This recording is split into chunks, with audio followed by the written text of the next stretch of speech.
Magandang araw mga kababayan, and this is Divine PH. So hello po sa inyo lahat and magandang hapon na po, no? So kahapon po,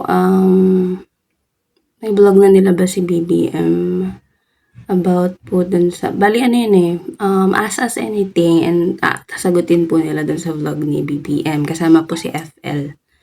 So nakita ko kasi yung post ni Attorney Glenn Chong.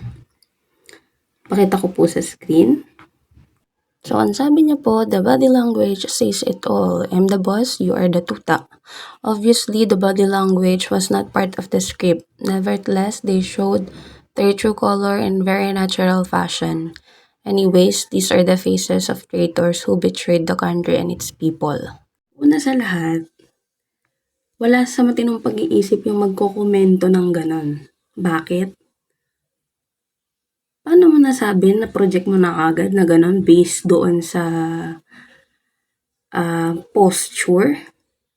Siguro hindi ka pa nakaka-experience ng magkaroon ng karelasyon or even sa family mo. Siguro kasi ganyan yung reaction mo eh. Ano ba ang magandang, what do we call this?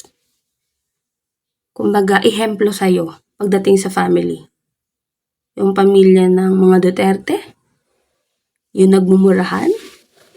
Yung nagbabardagulan online? Ganun ba ang mabuting ehemplo or halimbawa ng maayos or magandang pamilya sa'yo?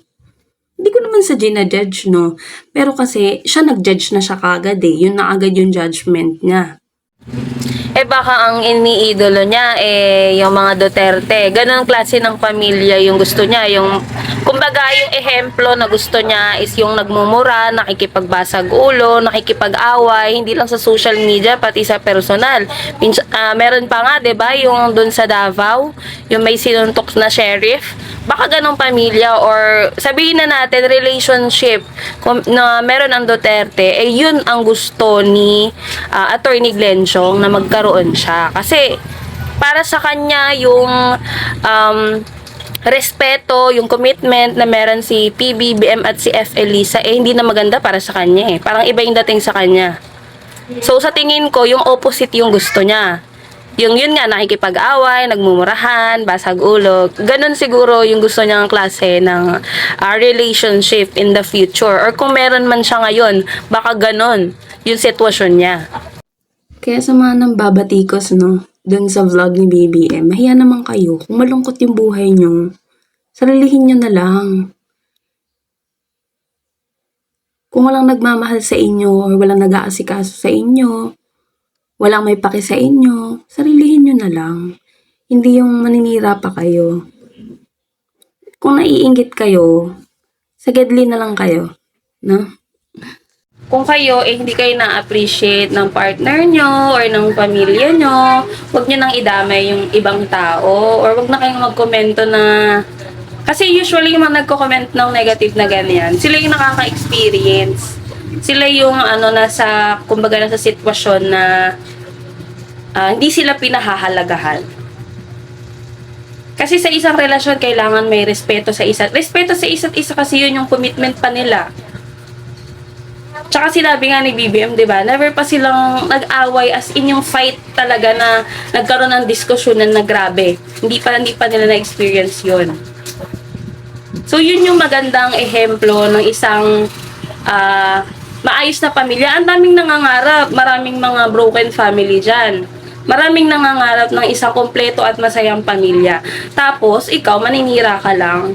Ikaw, kung ano-ano lang sasabihin mo.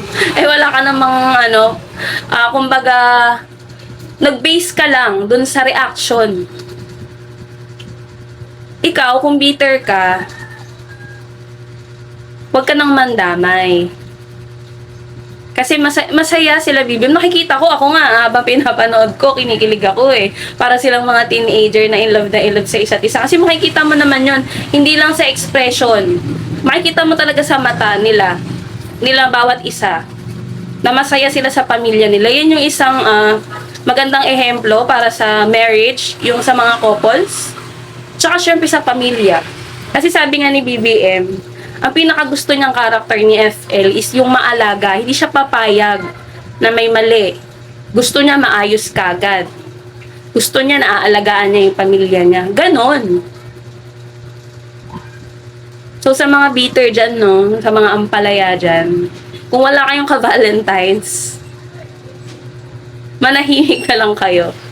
So, yun lamang po. Advance Happy Valentines and God bless po sa inyong lahat.